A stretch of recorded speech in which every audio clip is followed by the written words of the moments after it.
How do you expose a friend who chose to let you die? I woke up to our fire alarm screaming at 3 a.m. and black smoke pouring in under our apartment door.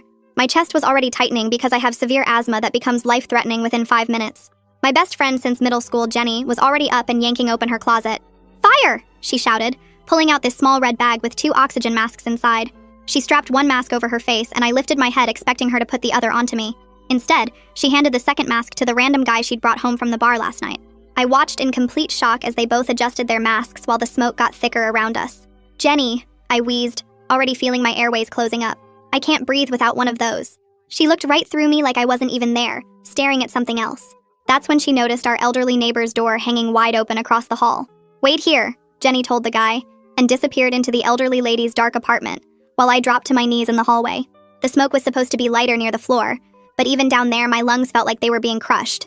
I could taste the smoke in my mouth, acidic and thick, and I knew by my breathing I had at most 3 minutes left. Jenny came out of the old lady's apartment a minute later, her arms full of jewelry boxes belonging to the old lady.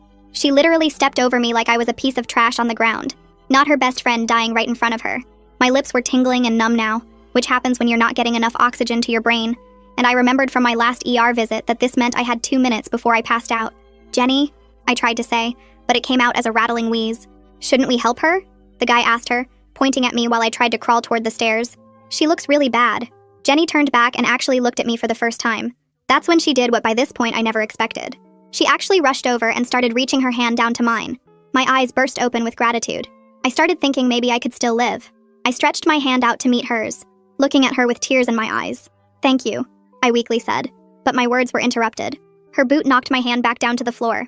She kneeled down beside me, still keeping her boot pressed against my arm, and went through my pockets, grabbing my phone and my wallet. "You won't need this," she said, shoving it into her bag with the lady's jewelry. "Dead girls don't need money or to call 911. She hurried away from me and rushed down the stairwell, grabbing the guy's arm who decided to just follow her.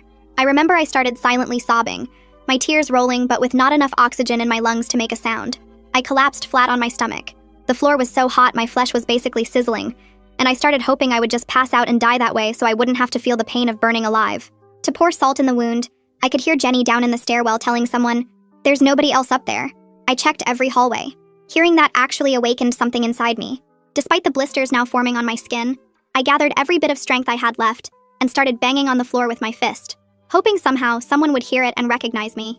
My throat was so swollen it felt like someone had shoved a tennis ball down there, but I just kept banging. The floor beneath me was starting to creak as the fire ate through the apartment below us, and my hits were only making it worse. It could collapse any second and send me falling 6 stories down into a literal pit of fire. That's when I heard heavy footsteps and a deep voice calling out,